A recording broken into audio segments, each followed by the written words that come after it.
There comes a point in your life, and for many it's after 60, where things begin to shift in ways you never expected. People you thought would be with you forever begin to fall away. Relationships you once poured your heart into slowly wither. Certain friendships grow silent. And those you counted on one by one start to disappear. And if you're not careful, you'll misinterpret this season. You'll believe you've done something wrong or that life is abandoning you. But what's actually happening is far more sacred than you realize. It's not punishment, it's protection. It's not rejection, it's refinement.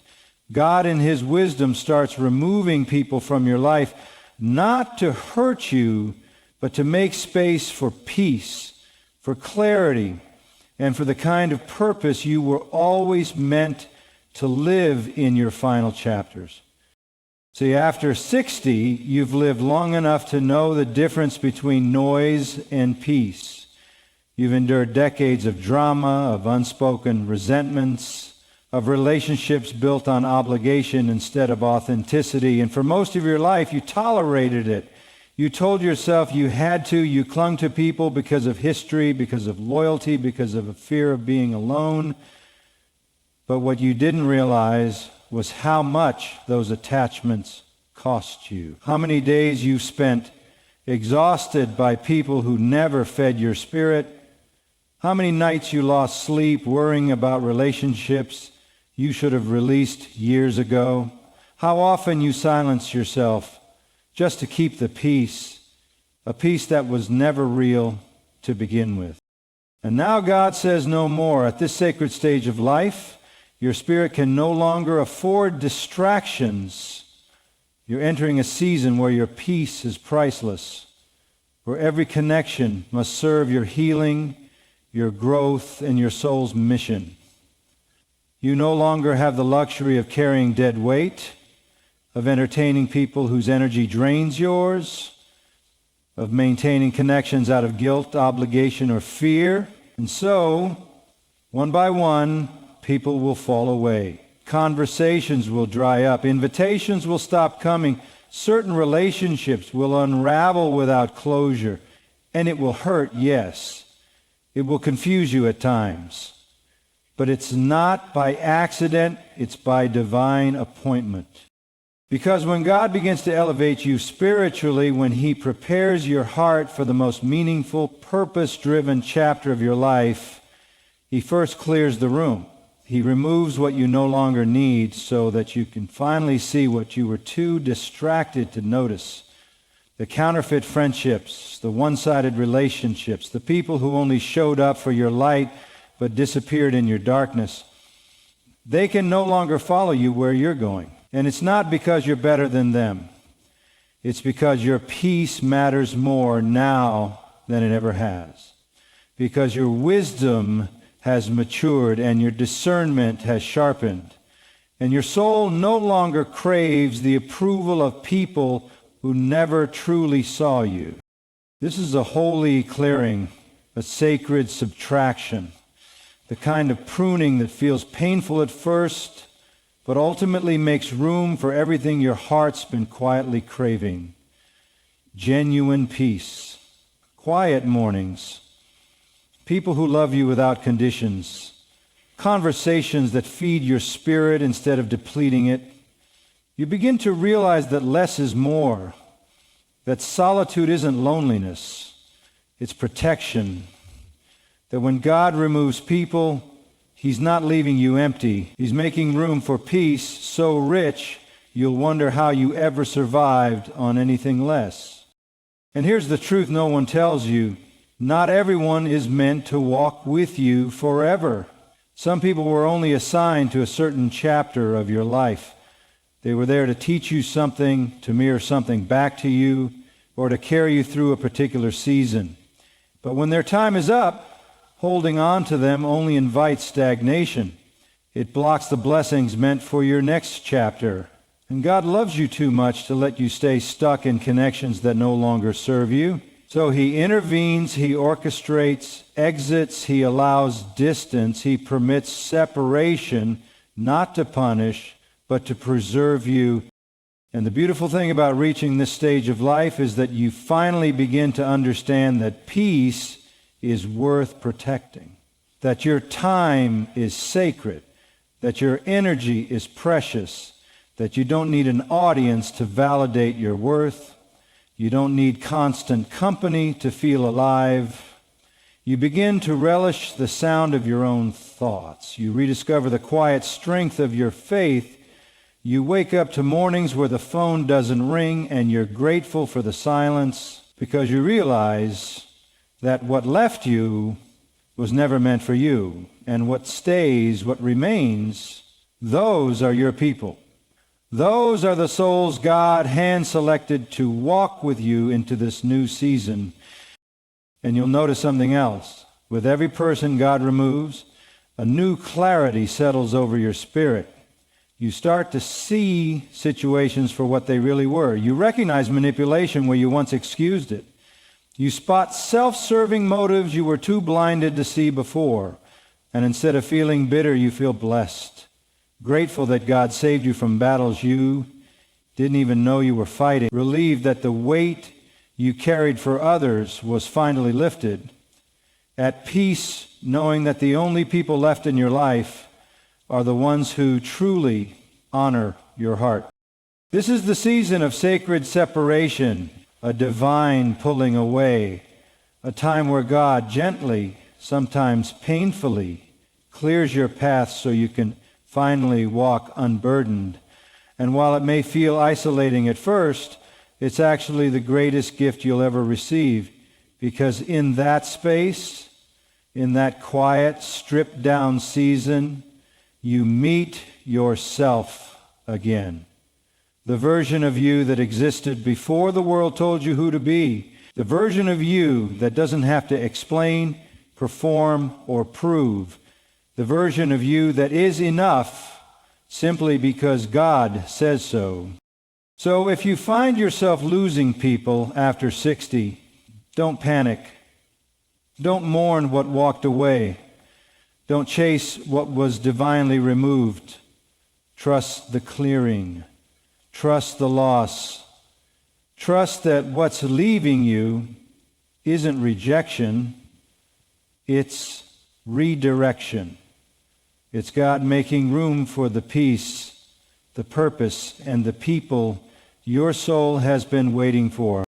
It's one of the most difficult lessons life will ever teach you, that not every person who enters your story is meant to stay. Some people come into your life for a season, for a chapter, for a lesson, and deep down you always sensed it, but because of history, because of shared memories, because of loneliness or guilt, you held on. You convinced yourself that time equals loyalty, that history guarantees a future, and that letting go would somehow mean you failed them. And so you carried people longer than you should have. You excused behaviors you would never tolerate from a stranger. You kept quiet when your spirit begged you to speak. You compromised your peace, your energy, your boundaries, all in the name of keeping people close who were only ever meant to walk part of the way with you. And now, after 60, God is making it undeniably clear. There are certain connections you can no longer sustain, certain relationships you can't drag into your next chapter, not because you're bitter, not because you're unloving, but because their time in your life has come to an end. Their assignment is finished. The role they played in your journey is complete. And while your heart might mourn the history, your soul knows the truth. You cannot heal in the same environment that broke you. You cannot soar while tethered to the weight of relationships that no longer honor who you're becoming. The problem is, we often mistake familiarity for loyalty. We believe that because someone has been in our life for decades, they deserve a lifetime pass. We cling to people who knew us back then, even when they can't see who we are now. And little by little, those attachments cost us more than we realize. They dim our light. They limit our growth. They keep us small, boxed in by expectations we've long since outgrown. And because we're afraid to hurt feelings, because we don't want to be seen as cold or ungrateful. We carry people we were never meant to carry. But here's the truth. God never asked you to sacrifice your peace for someone else's comfort. He never called you to maintain connections out of obligation. What He desires is for you to walk in wisdom, to honor your growth, to protect the sacredness of your heart. And sometimes that means releasing people you once loved. It means blessing them silently, thanking them for the role they played, and letting them go. Because if you don't, you risk forfeiting the peace and purpose God is trying to usher into your life. This is where discernment becomes essential. Not every loss is a tragedy. Not every ending is a failure. Sometimes separation is a form of mercy. Sometimes God removes people not because they're bad, but because they no longer align with where He's taking you. Their presence would disrupt your peace. Their influence would pull you back into old patterns. Their energy would dim the wisdom you fought too hard to earn. And so God intervenes. He allows distance.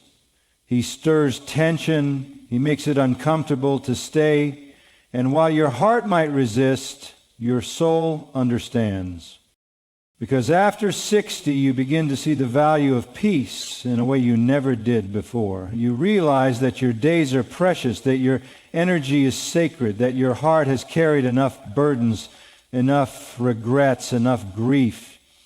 And the thought of wasting another moment in relationships that drain you becomes unbearable. You start to crave simplicity, truth, genuine connection, people who love you without expectation, who see you without judgment, who uplift you without and as that craving grows, so too does your tolerance for anything less. And this is the wisdom age brings, the ability to let go without bitterness, to release without explanation, to recognize that loving someone from a distance doesn't make you cruel. It makes you whole. It means you finally learned that your peace is not a negotiation, that your joy is not a sacrificial offering, that you are allowed to choose yourself even if it disappoints others, especially if it disappoints those who never valued your heart to begin with. What's powerful about this season is that for the first time in your life, you stop apologizing for outgrowing people. You stop shrinking to fit relationships that were only comfortable when you played small. You stop begging for reciprocity, stop chasing validation, stop pretending to be okay with what your spirit rejects.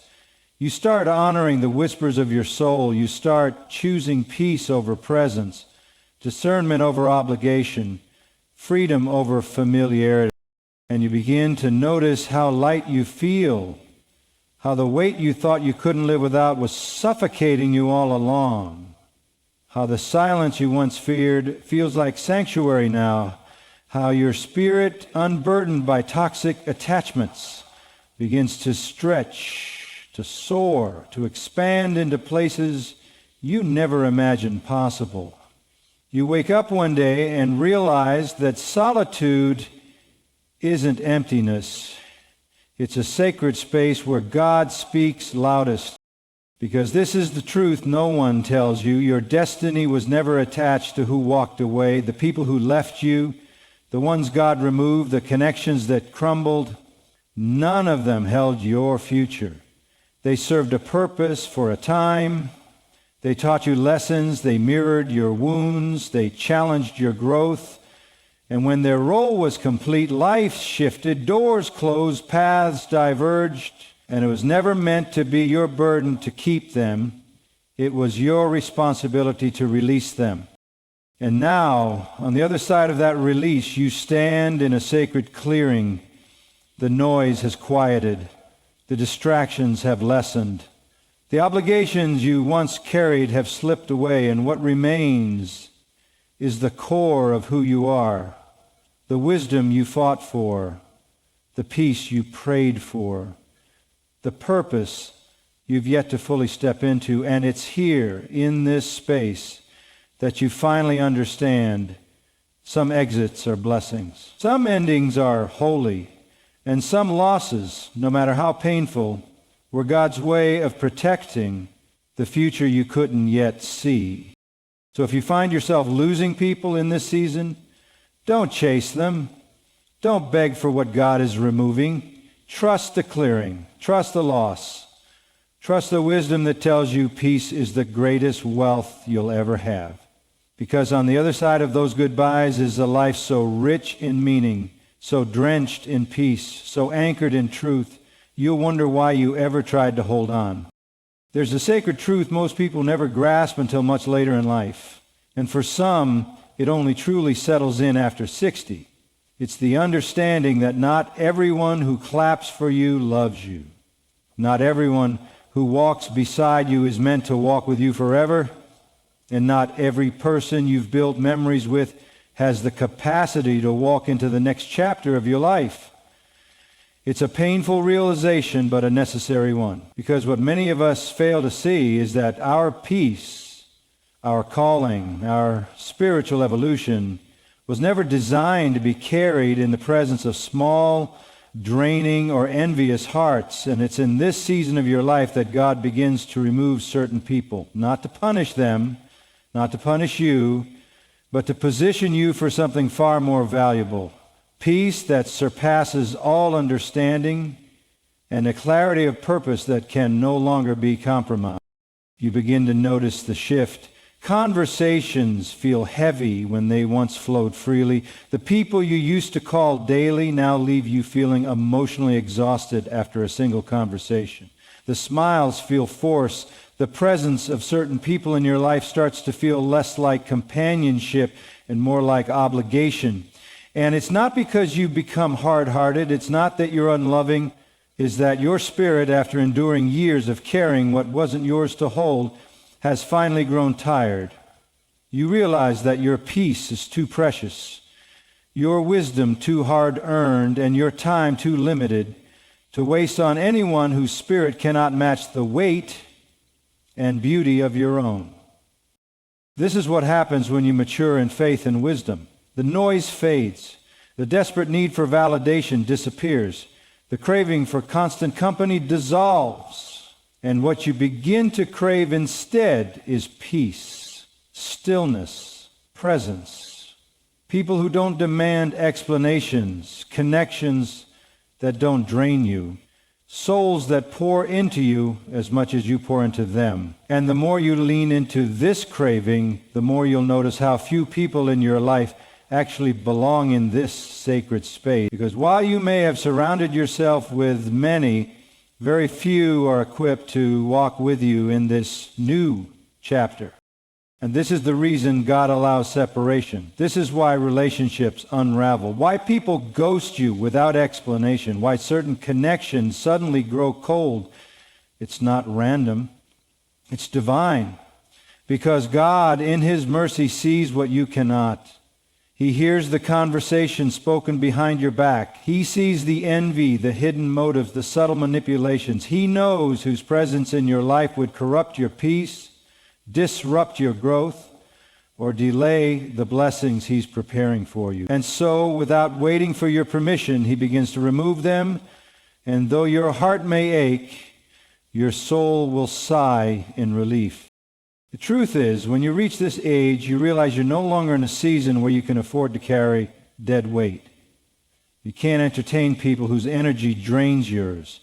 You can't invest in relationships built on nostalgia rather than genuine connection, because nostalgia will have you reminiscing about a past version of someone while their present self slowly erodes your peace.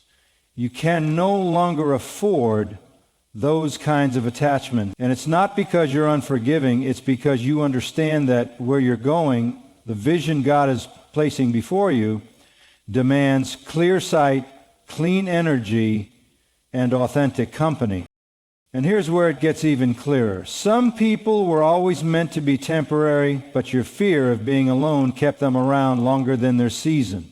Some people were only assigned to walk with you through a particular hardship, to teach you a lesson, or to reflect a part of yourself you needed to confront. And when their assignment was complete, you were supposed to let them go.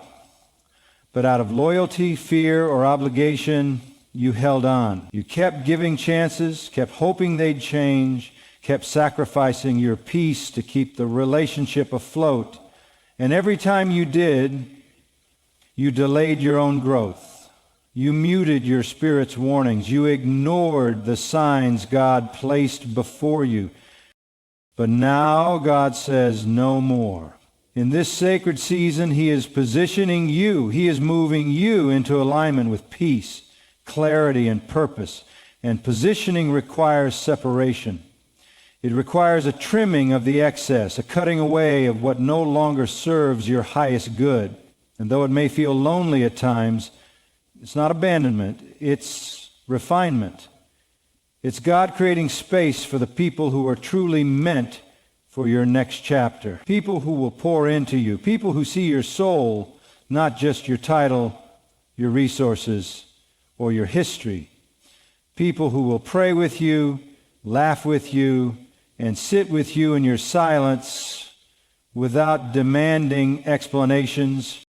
And when you finally settle into this awareness, you stop chasing. You stop begging people to stay. You stop explaining yourself to those determined to misunderstand you. You realize you don't have to prove your worth, your heart, or your intentions.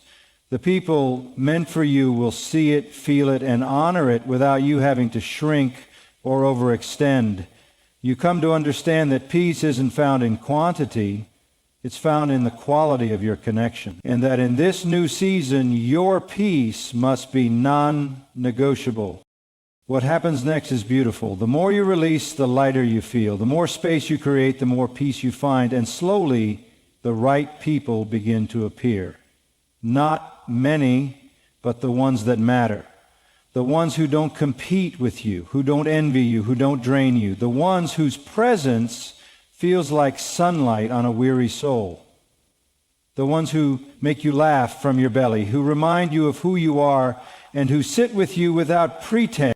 This is the reward for allowing God to position you, for trusting the separation, for no longer clinging to what should have left years ago.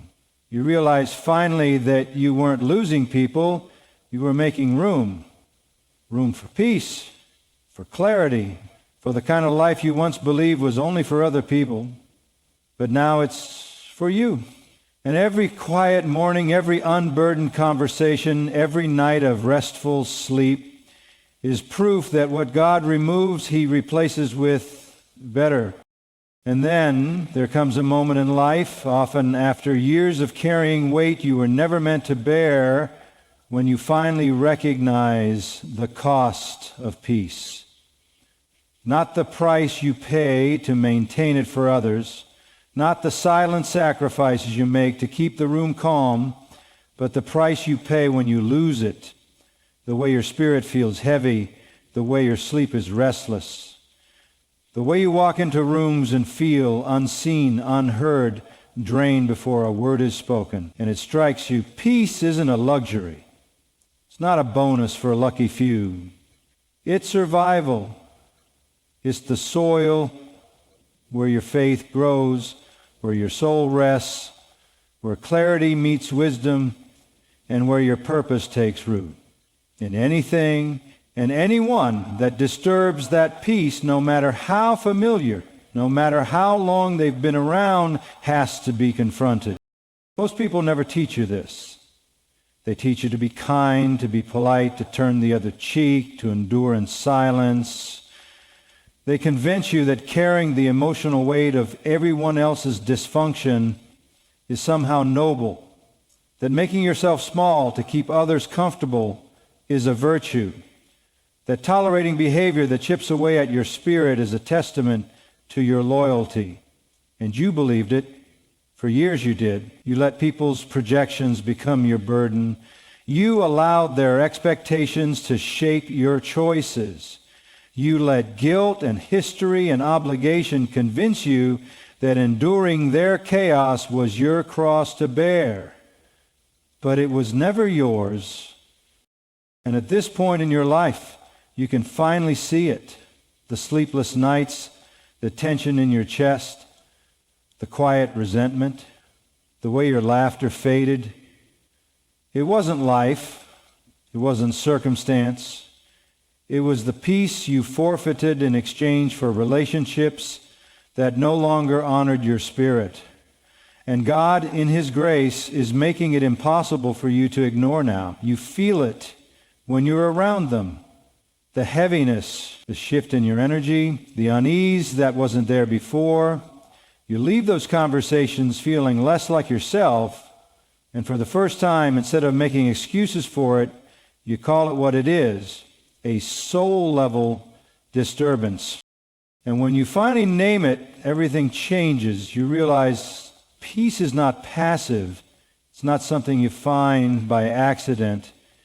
It's something you fight for. It's something you protect. It's a boundary you build and defend with your entire being. And anyone unwilling to honor it doesn't belong in the sacred spaces of your life. It's not cruelty. It's clarity. It's not bitterness. It's wisdom. Because the truth is, you can't walk into your next chapter carrying the noise of people who never respected your silence. You can't build the life God has for you with people who only know how to tear things down. You can't seek clarity in environments built on chaos. And so you begin the quiet, sometimes painful, but absolutely necessary work of separation. Not out of hate, not out of anger, but out of love. For yourself, for your peace, for the future you're finally brave enough to claim. You start saying no to invitations that don't feel right. You stop responding to messages that drain you. You let the phone ring when your spirit warns you of what's on the other end. You remove yourself from conversations you would have once tolerated just to keep the peace. And you realize, ironically, that by refusing to fake peace with others, you finally find it within yourself. And as you lean into this new awareness, you begin to notice the difference. The way your body relaxes in solitude, the way your thoughts settle when you're not constantly defending your heart, the way your spirit feels lighter when you release the weight of other people's expectations. You start to recognize the difference between people who love you and people who use you, between those who celebrate you and those who secretly resent you. And you stop apologizing for acting accordingly. What's beautiful is that as your peace grows, so does your discernment. You see clearer. You hear God's voice louder. You realize how much of your life was spent in survival mode, managing relationships you had no business entertaining, and you mourn that wasted time, but you don't stay there. Because wisdom whispers that while you can't get those years back, you can make sure the years ahead aren't wasted the same way. Then comes the unexpected part, joy. Real, undiluted, unearned, and unconditional joy. The kind that isn't dependent on anyone else's presence or approval, the kind that shows up in quiet mornings, in laughter that surprises you, in moments of stillness where you feel completely, undeniably yourself. You realize you don't need a crowd. You don't need everyone to like you. You don't need to be understood by people committed to misunderstanding you. What you need is peace, and now you have it. And with that peace comes purpose. Clarity about where you're headed, the energy to pursue what sets your soul on fire, the courage to speak what once made you shrink, the freedom to walk away from what no longer fits.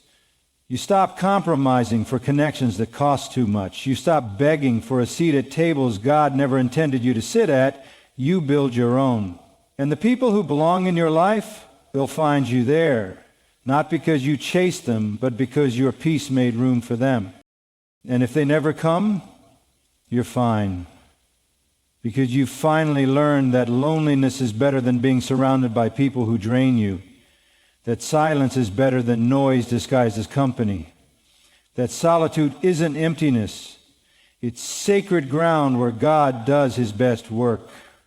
And now more than ever, you're ready to be refined, not distracted.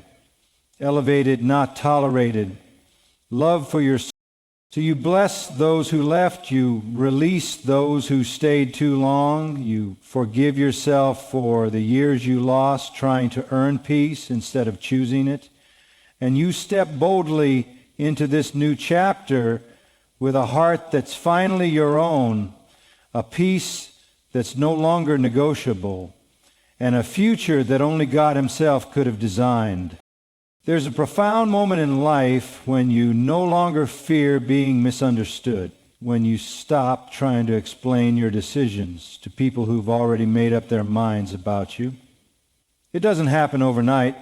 It comes after years of chasing approval, after bending yourself into versions of what people wanted you to be, after sacrificing your peace to maintain connections that quietly drained the life out of you, and eventually you come to see what was there all along, that no amount of explaining can convince a person committed to misunderstanding your heart.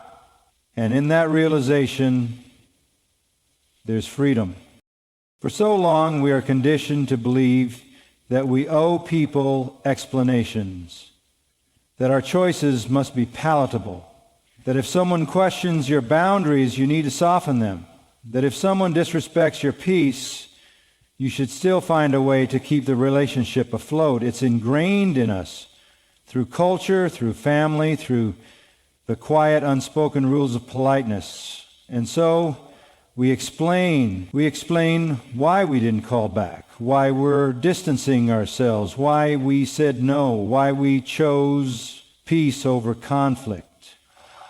And each time, you hope the explanation will be enough to soothe their ego or satisfy their curiosity, but it never is. Because here's the hard truth. The people who demand explanations for your peace will never understand it. The people who get angry when you set boundaries were benefiting from you having none. The ones who accuse you of changing, of being distant, of being selfish, are revealing what your presence was doing for them. You weren't a friend, you were an emotional sponge, a convenient listener, an ego boost, a person they could count on to put your needs last. And when you stopped doing that, their issue wasn't with your peace, it was with the loss of their access to you. That's why God allows certain separations to be messy, unanswered, even one-sided, because He knows your tendency to explain, to apologize, to soften the blow. He knows that if given the chance, you try to make it painless for everyone but yourself. And in doing so, you drag old toxic attachments into new sacred seasons. And so He makes it abrupt. He lets them ghost you. He allows the friendship to fall apart without closure. He permits the relationship to sour without reason. Not because you're unlovable, not because you were wrong, but because peace is too precious to be negotiated, too holy to be explained to people who were never meant to carry it with you. You start realizing that not everyone deserves a front row seat to your healing. Not everyone is qualified to witness your growth. Some people were only meant for your broken chapters because your healing would threaten their comfort. Your peace would confront their chaos. Your boundaries would expose their entitlement. And so naturally, they'll misunderstand you. They'll label your silence as arrogance. They'll call your distance selfish. They'll twist your healing into betrayal. Let them. You no longer need to defend your peace. You no longer owe them access to your process.